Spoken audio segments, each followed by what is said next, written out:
there's a lot of folks who have misconceptions about Islam. 64% of Americans have never met a Muslim knowingly.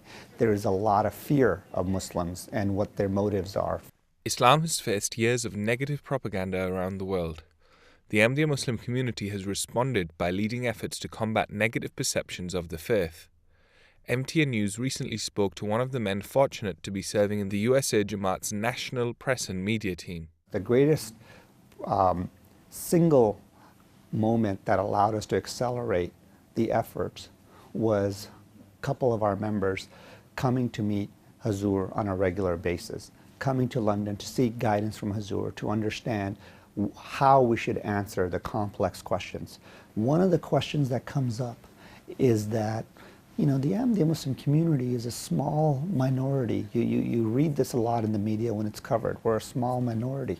Hazur understood that, but Hazur said, why don't you think about this a different way? Why don't you share that while America is less than 5% of the world population, it's still a world leader. In that sense, size does not matter. Listen to the message. And when we shared this in various interviews and in various capacities, it had a far greater impact than us trying to share our bravado and trying to do these superiority claims. That messaging has gone on CNN, on Fox News, on various articles. At a time the world is facing increasingly senseless violence, the true peaceful message of Islam is as important as ever. Recently in Las Vegas, Nevada, the biggest single gun massacre in America happened. On the day that we found out, within 2 hours, we had one of the members of the Ahmadiyya Muslim Community USA media team, who's an Imam Azam Akram, and another member of the team, Rizwan Ahmed, leave within 2 hours from their hometown and fly to Nevada to have a presence there. And they had signs and they had all the material printed there. So this was a rapid response.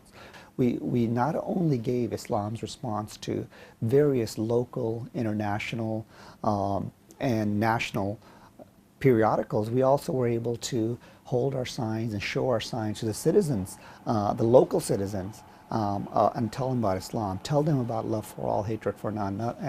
And the President's motorcade saw the sign of love for all, hatred for none. Despite their peaceful message, America's Ahmadis aren't always entirely safe from Islamophobic attacks. There was a man who had shot at a mosque of the Ahmadiyya Muslim community.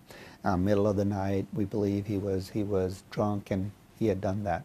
The FBI had caught him. Instead of vilifying him, we forgave him.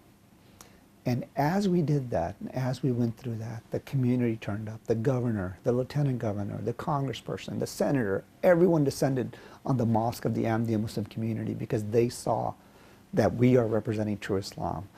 While justice should be served, forgiveness matters as well. And we went to his trial, Mr. Hakey's trial. We went to various things, and our community really embraced him. Nobody is more surprised than me that I'm here today. I see the banner on the wall, love for all, hatred for none, and I'm living proof that it works. Forgiveness, education, and the grace of God will overcome hatred every single time. The loving message of America's Ahmadi Muslims is slowly but surely changing the perceptions of those it reaches. There was a panel of about 20 people on a 2-hour interview in prime time on Fox News not too long ago.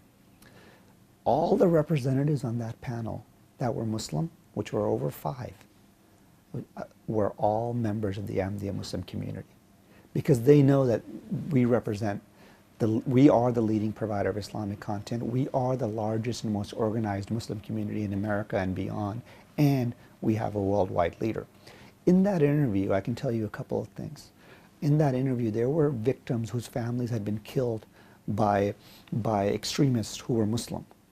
In San Bernardino, in Orlando. And they were on camera, they were passionate, and they were really pained by what had happened to them. But one of those individuals turned around and looked at me and said, I may not agree with much on Islam, but the Islam that you're representing, I can agree with.